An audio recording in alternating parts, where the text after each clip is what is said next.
L'avion cargo, transportant les 35 tonnes de matériel médical et logistique de Médecins sans frontières, a pu heureusement se poser sur l'aéroport de Katmandou, complètement engorgé.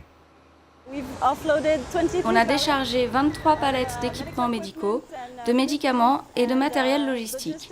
Tout ce qui est nécessaire pour l'installation de notre hôpital gonflable. Dans les prochains jours, l'équipe chirurgicale de MSF pourra prendre en charge les blessés dans cet hôpital gonflable, d'une capacité initiale de 20 lits. Les équipes sont en train de le décharger et d'aller évaluer une zone au nord-ouest de Katmandou où le ministère de la Santé nous a dit qu'il y avait de gros besoins et que ce serait un bon endroit pour monter l'hôpital gonflable. Pendant que les logisticiens montent cet hôpital gonflable, l'équipe chirurgicale est allée aider les équipes népalaises de l'hôpital de Bhaktapur.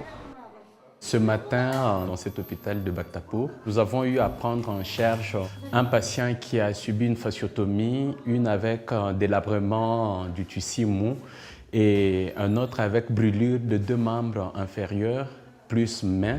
Et un tout dernier, c'est aussi une atteinte du tissu mou au niveau du pied. Dans le même temps, une équipe a survolé hier mardi la région de Gorkha, une zone sinistrée au nord-ouest de Katmandou.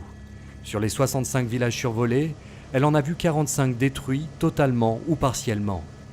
But des explorations, organiser des dispensaires mobiles et distribuer des biens de première nécessité dans ces zones reculées. Une équipe commence aujourd'hui une clinique mobile.